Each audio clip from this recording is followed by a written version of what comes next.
Thank you, Deputy Speaker. I rise to speak on this matter of public importance, which concerns the threat to the tax treatment of negative gearing.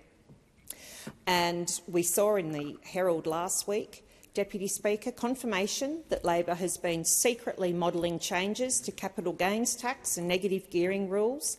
This proves that Labor is at war with the Australian dream of home ownership. Indeed, Labor is at war with the dream even of private rentals, because what they are proposing with these changes is to increase the tax on homes. Deputy Speaker, why do governments bring in taxation? Why do governments impose taxes on certain items?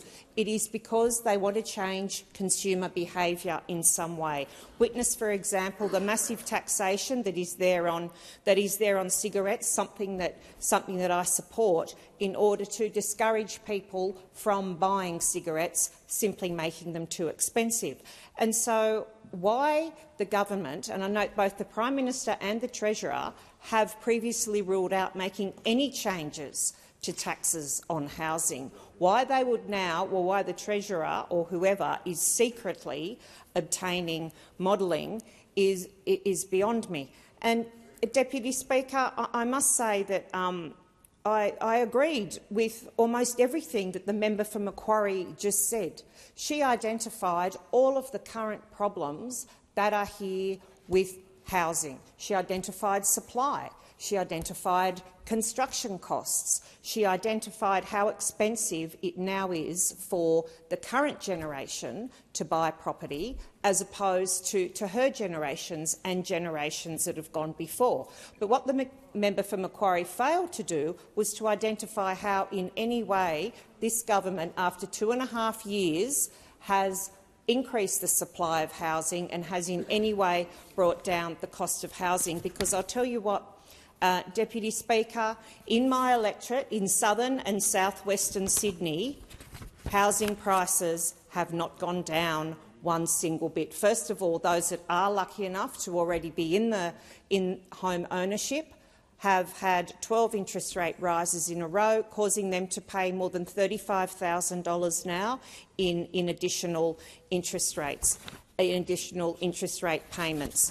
And my electorate know, from Illawong to Ingleburn, Bonnet Bay to Bangor to Bundeena, Heathcote to Hammondville, Moorebank to Macquarie Fields, they all know that whether they are buying a house, paying off a mortgage or renting, those prices have significantly increased. And just last week, Deputy Speaker, I was out at Holsworthy and I met some people in tears who said we have to move out of this 3-bedroom townhouse because the rent has now gone up in 18 months of a Labor federal government. It's gone up in 18 months by $150 to $750, and so that is out of their ability to pay, Deputy Speaker.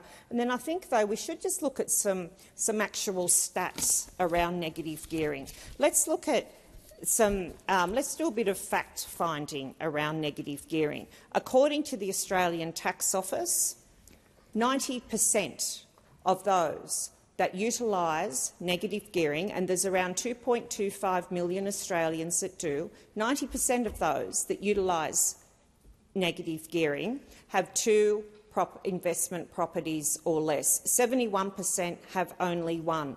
And, Deputy Speaker, when we drill down to who those Australians are, many of them are middle-income Australians. They're teachers, they're nurses, they're our plumbers, they're our builders. They are the people that are often buying an investment property to prepare for their future. And while we are talking about plumbers and those that work in the construction industry, one of the other main issues that the government has not managed to fix, and which has indeed been exacerbated under this Labor government for 2.5 years, is the cost of construction materials and the shortage of workers in the construction industry.